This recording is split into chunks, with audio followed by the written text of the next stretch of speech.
As always, accompanying Frodo is Sam. Sam starts off as just a gardener along to help his master. It isn't until after they split off, and really not until Frodo dismisses him, that he really comes into his own. Until that point, he's essentially there to support Frodo, looking after his health, making him eat, and keeping him going when all hope seems lost. When he does return after being dismissed, he does so in a blaze of glory, fending off Shelob, one of the nastiest creatures in Middle-earth. For ability scores, we'll use the standard point array. If you want to roll for stats, that's fine. Multiclassing minimums are strength and charisma. We'll start off with a 14 in strength. Sam is the only one of the hobbits to have a job that involves physical labour, and he could carry Frodo on his back when they were both starving. We'll dump dexterity. He's not the most nimble of hobbits. He is very hardy though, able to walk through Mordor on very little food and water, so constitution can be 13. Intelligence is only 10. He didn't get the more advanced education of the higher class hobbits, though he did enjoy Bilbo's stories about the elves. He's got that down-to-earth humility and groundedness though, so wisdom is 15. And we'll finish off with a 12 in charisma, because when the mood takes him, he's got some pretty inspiring speeches in him. Sam is a halfling, of course, and we'll give him the mark of hospitality. We get +2 dexterity and +1 charisma, making them 10 and 13 respectively. We get advantage on saves against being frightened, and we can reroll 1s on attacks, ability checks and saves. Like Frodo, we're small and have 25 feet of walking speed, plus we can move through larger creature spaces without issue. Hospitality halflings are ever hospitable, meaning we can add a d4 to any persuasion check we make, or to any check we make that uses brewer's supplies or cook's utensils, in case we need to stew up some conies or boil, mash or stew some taters. We do get a little bit of magic. We'll earn prestidigitation in case we need to salt or roast chicken, then we can cast Purify Food and Drink, an Unseen Servant once per day each, and get a few hospitality spells to add to our class's spell lists. So there actually is a background for was a quiet, unassuming gardener until he got thrown into a quest to save the world, but it's folk hero, and kind of assumes that's in the past. Sam doesn't start out as a folk hero, so we'll build our own background to get proficiency in nature and persuasion, and call it the gardener background. Just like Frodo, Sam is going to start out with some sidekick levels, and that's going to be a common thread among the hobbits. Like his master, Sam is an expert. We get proficiency with dexterity saves, along with light armor, all simple weapons, and 2 tools. We'll say cook's utensils in the herbalism kit, so we can recognize Kingsfoil.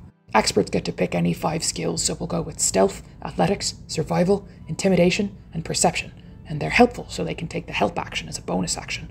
Cunning action, 2nd level, lets us dash, disengage, or hide as a bonus action, and at 3rd level our athletics and persuasion proficiencies upgrade to expertises. Like Frodo, Sam gets the resilient feat to round off wisdom to 16 and get proficiency with wisdom saves. Sam is technically a ring bearer after all, and is one of the few people to actually willingly give up the ring. Sidekicks don't get anything at 5th level, but we can make a coordinated strike at 6. When we help an ally to attack a creature, that creature can be up to 30 feet away, and we deal an extra 2d6 damage if we hit them with an attack in the same turn. Evasion lets us avoid taking damage from dexterity saves. If we make a dex save and would normally take half damage on a success and full damage on a fail, we instead take no damage on a success and half on a fail. We're done with feats, so we can just focus on improving our ability scores. At 8th level, we'll round off our constitution and charisma to 14 each, then at 10 we'll bump intelligence to 12. Just like 5th level, we don't get anything at 9th. 11th level experts are inspiring. Whenever we help a creature, they can add a d6 to the check we helped with. If it was an attack roll, they can choose to add the d6 to either the attack or to the damage. We'll finish off our expert levels by bumping up our constitution to 16. Then Sam made a promise to a divine being, so he's a perfect fit for closing out this build as a paladin. We get a divine sense to feel if any celestials, fiends, or undead are within 60 feet as an action, a number of times per day equal to our charisma bonus +1, and we can lay on hands to restore Frodo's vitality. We have a number of points per day equal to 5 times our paladin level, and as an action we can touch Frodo and spend points to heal him for that amount, or we can spend 5 points to cure a disease or poison. Sam and Frodo went through swamps, up and down cliff faces, and across volcanic rock in bare feet. They definitely got scraped up. We can intercept attacks meant for Frodo at 2nd level. If we're near to Frodo and he gets attacked, we can use our reaction to reduce the damage by 1d10 plus our proficiency bonus. We also get spells, and we could burn the spell slots to do extra radiant damage with Divine Smite, but it's actually more important for us to cast spells. Really, we want the spells from our Mark of Hospitality. Goodberry is a stand-in for Lembas, conjuring a handful of berries that provide us enough nourishment for a day, and we can use sleep to make sure Frodo at least gets a bit of rest. Divine Health makes us immune to disease, useful when we're going through something called the Dead Marshes, and we take the Oath of Devotion. That gives us protection from evil and good, and Sanctuary as oath spells, along with Channel Divinity. Once per rest, we can choose between 2 options. Sacred Weapon makes a weapon we're holding magical as an action, making it shed light, and letting us add our charisma to attack rolls with it for a minute. We also get Turn the Unholy, which turns any fiends or undead within 30 feet who fail their wisdom save. Shayla probably counts as a fiend, or possibly a fiendish monstrosity, so we'll say this is how Sam wards her off with the Vial of Galadriel. Our next ASI can buff our wisdom to 18, then at 5th level we get extra attack to attack twice with the attack action, and 2nd level spells. Calm Emotions from the hospitality list can snap Frodo out of a ring fugue by suppressing an effect of charming or frightening. Aid gives us, Frodo and Stinker, a bit of extra HP, and Find Steed can call Bill the Pony to our side.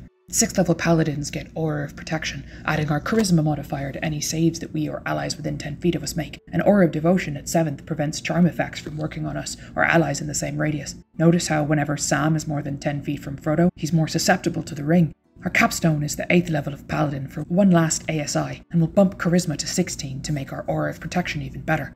Now that the build is complete, let's take a look and see what we've done. Well, our main role is supporting Frodo, and we knocked that out of the park.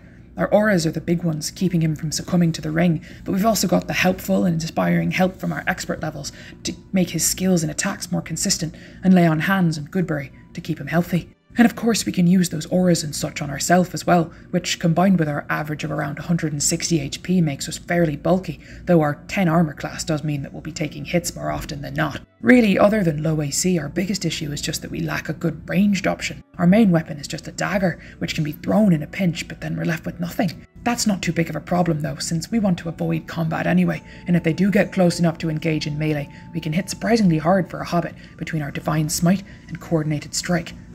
Not bad for a gardener. Then let us be rid of it. Once and for all. Come on, Mr. Frodo. I can't carry it for you. But I can carry you. Come on!